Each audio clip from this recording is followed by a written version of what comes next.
Naruto अपने villains की वजह से जाना जाता है और नारुतो में हर एक विलन की अलग अलग फिलोसॉफी है, लेकिन इन सभी का एंड गोल पीस पाना ही है। और इसी रीजन की वजह से नारुतो के ये विलन सही थे। सबसे पहला विलन है जाबुजा मोमोची। जाबुजा पैदा एविल नहीं हुआ था, बल्कि जाबुजा बड़ा हुआ था ब्रूटल हिडन मिस विलेज में। जाबुजा का कहना था कि शिनोबिस बस एक टूल है नेशंस के लिए। शिनोबिस के कोई पर्सनल डिजायर नहीं होते, उनके कोई ड्रीम्स नहीं होते, उनमें कोई फीलिंग नहीं होती। उनका बस एक ही पर्पस होता है कि बस मिशन कंप्लीट करना। शिनोबिस को इमोशन लेस बनाया जाता है और ये सब थी जाबुजा की फिलोसॉफी। लेकिन फिर भी जाबुजा अपने तरीके से इस क्रूल और अनफॉरगिविंग सोसाइटी में सर्वाइव करने का ट्राई कर रहा था। लेकिन करप्ट हिडन मिस विलेज की लीडरशिप को देखकर जाबुजा ने कूडेटा अटेम्प्ट कर दिया था। जाबुजा का गोल ये था कि फोर्थ मिजुकागे यागुरा को मारकर एक नई सोसाइटी क्रिएट की जाए जिसमें शिनोबिस रूल करेंगे, जहां पे शिनोबिस का फायदा नहीं उठाया जाएगा। लेकिन जाबुजा फेल हो गया और इसलिए फिर जाबुजा बन गया एक रूथलेस हिटमैन। और ये बात सही है, ये वर्ल्ड सच में बहुत ज्यादा क्रूअल है, चाहे नारुतो का वर्ल्ड हो या फिर रियल वर्ल्ड। और यहाँ पे जाबुजा सही था। लेकिन फिर भी जाबुजा कितना भी इमोशनलेस क्रिमिनल क्यों ना हो, डीप डाउन एक ह्यूमन ही था और जाबुजा के दिल में हाकू के लिए फीलिंग्स थी। और जाबुजा ने नारुतो से कहा था कि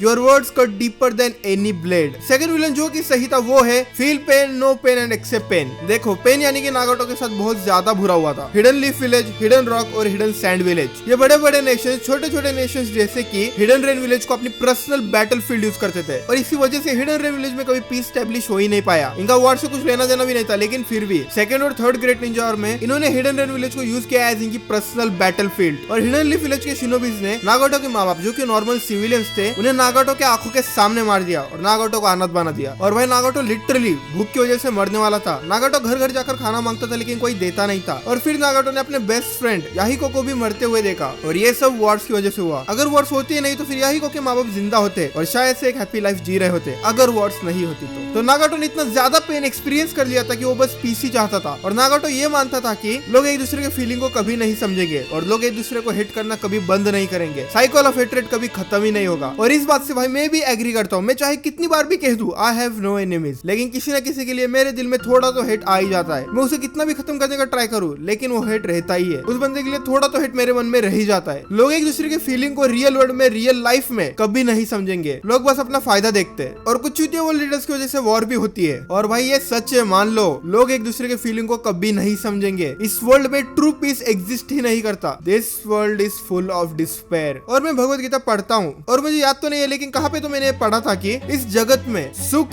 है ही नहीं और इस जगत में सुख हो ही नहीं सकता। और मैं तो यही मानता हूँ कि रियल वर्ल्ड में true peace, true happiness exist ही नहीं करती। मैं कभी खुश रह ही नहीं सकता और कभी कभी मैं चाहता हूँ कि ये दुनिया ही खत्म हो जाए। आई नो मैं चूतिया की तरह बात कर रहा हूँ लेकिन ये मेरा ओपिनियन है। अगर ये वर्ल्ड ही खत्म हो गया तो किसी को सफर करने की जरूरत ही नहीं है। प्लीज मान लो इस वर्ल्ड में ट्रू हैप्पीनेस एग्जिस्ट ही नहीं करती। और पेन सही था। थर्ड विलन जो कि सही था वो है ब्रोकन हीरो ओबिटो उचिहा। ओबिटो कभी विलन था ही नहीं। इस निंजा वर्ल्ड ने ओबिटो को फोर्स किया विलन बनने पे। ओबिटो एक ऐसा बच्चा था जो कि हर एक इंसान की मदद करता था और अपने फ्रेंड्स के लिए तो ओबिटो जान भी दे सकता था। लेकिन इस वर्ल्ड ने ओबिटो को फोर्स किया एक विलन बनने पे और इस वर्ल्ड को खत्म करने पे। और ये निंजा वर्ल्ड छोटे छोटे बच्चों को बड़े बड़े खतरनाक वॉर्स में भेजता था। ओबिटो भाई लिटरली 12 या फिर 13 साल का था तब उसे खतरनाक वॉर्स में भेजा जाता था। For example the battle of Kannabi bridge. Obito ने कहा था कि ये सिस्टम लोगों को फोर्स करती है अपने दोस्तों को मिशन के नाम पे छोड़ने पे। ककाशी, ओबिटो और रिन इन्हें डेंजरस बैटल पे भेजा जाता था इवन दो ये फिजिकली या फिर मेंटली मैच्योर भी नहीं थे। देखो, हाशिरामा और मादारा ने विलेज का सिस्टम इसलिए स्टार्ट किया था क्योंकि वो चाहते थे कि छोटे छोटे बच्चे वॉर्स में ना जाए और छोटे बच्चे वॉर्स में ना मरे। बट विलेज के सिस्टम में तो यही हो रहा है, चिल्ड्रंस तो वॉर में जा ही रहे तो फिर क्या फायदा। ओबिटो को इस वर्ल्ड ने पूरा का पूरा तोड़ दिया और ओबिटो की इस लाइन ने मुझे अंदर से तोड़ दिया। Look at me.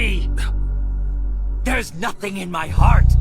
और ये वर्ल्ड सच में बहुत क्रूअल है और ये वर्ल्ड बस निराशा से ही भरा हुआ है। अब फोर्थ विलन, वेल ये एक्चुअली विलन तो नहीं है लेकिन ये बंदा एक बात पे सही था। मैं बात कर रहा हूँ सासके उचिहा की। इताची की डेथ के बाद सासके को इस निंजा वर्ल्ड की रियलिटी समझ आई। सासके समझ गया कि हिडन लीफ विलेज जो बड़ी बड़ी बातें करता है पीस के बारे में, वो पीस हिडन लीफ विलेज ने इताची और उचिहा क्लैन की लाइफ बर्बाद करके अचीव किया है। और लीफ विलेज के बड़े बड़े लीडर्स करप्ट थे जैसे कि डांजो। इन्होंने बहुत घटिया काम किए पीस अचीव करने के लिए। तो सासके यहाँ पे सही था। उसका जो लीफ विलेज को खत्म करने का इंटेंशन था वो एक पॉइंट पे तो सही था। लीफ विलेज ने इताची के साथ कैसा किया था तुम्हें पता है, तो फिर सासके का तो भाई है वो, सासके को तो बुरा लगेगा ही। उचिहा मैसेकर हुआ था डांस और थर्ड होगा की लीडरशिप में। अब लास्ट विलेन जो कि सही था वो है मादारा उचिहा। मादारा ये मानता था कि लोग एक दूसरे के फीलिंग को कभी नहीं समझ पाएंगे और इस दुनिया से हेट कभी भी खत्म नहीं होगा। और मादारा की वो line wake up to reality वो बहुत ज्यादा पॉपुलर है और बहुत ज्यादा डीप भी है। मादारा समझ गया था कि लोग एक दूसरे को हेट करना कभी बंद नहीं करेंगे और इस वर्ल्ड से वॉर्स और बिट्रेयल कभी खत्म नहीं होंगे। और मैं इससे 100% एग्री करता हूँ। वॉर्स तो हो रही है, Russia versus Ukraine Ukraine, USA versus Iran, कितने लोग मर रहे हैं, कितने लोगों को खाना नहीं मिल रहा है और इसमें किसी का भी फायदा नहीं है, बस लोग सफर कर रहे हैं और लोग पैसे या फिर अपने फायदे के लिए अपने लव्ड वंस को तक बिट्रे कर देते हैं। तुम ऐसे नहीं हो, मैं ऐसा नहीं हूँ, लेकिन इस वर्ल्ड में ऐसे लोग हैं और इसीलिए माद्रा चाहता था कि एक ऐसा वर्ल्ड क्रिएट करना जिसमें सब अपनी ड्रीम लाइफ जीते, किसी को सफर करने की जरूरत ही नहीं। माद्रा का गोल था इन्फिनिट सुकुयोमी, जो कि हर एक को गेंजुत्सु में डाल देता है, लेकिन ये एक फेक वर्ल्ड है और चाहे मुझे कितना भी सहना पड़े, मैं एक फेक वर्ल्ड में तो नहीं जीना चाहता। मैं माद्रा के वर्ल्ड के पर्सपेक्टिव को तो सही मानता हूँ, लेकिन मैं इन्फिनिट सुकुयोमी से एग्री नहीं करता। चाहे वो एक पल कितना भी छोटा क्यों ना हो, लेकिन वो एक पल रियल वर्ल्ड में हो रहा है, वो एक खुशी देने वाला पल किसी फेक गेंजुत्सु वाले वर्ल्ड में नहीं हो रहा है। लेकिन मैं थोड़ा ही सही, कुछ पल के लिए ही सही, लेकिन ये पल रियल लाइफ रियल वर्ल्ड में हो रहा है। एटलीस्ट थोड़े समय के लिए तो मैं खुश रहूंगा। हाँ, ये टेम्परेरी होगा, लेकिन I am okay with it, क्योंकि इस जगत में सुख या फिर दुख दोनों के दोनों अस्थायी है। कभी तुम बहुत ज्यादा खुश होगे, कभी तुम बहुत दुखी होगे, दोनों में से एक भी चीज परमानेंट नहीं है। ये मेरा फोन, ये मेरा लैपटॉप, ये मेरी बाइक, ये मेरा घर और जिस जगह में मैं रह रहा हूँ, ये सब कहने के लिए तो मेरा है, लेकिन रियलिटी में से इसमें से मेरा कुछ भी नहीं है। इस जगत में मैं किसी चीज को ओन नहीं करता,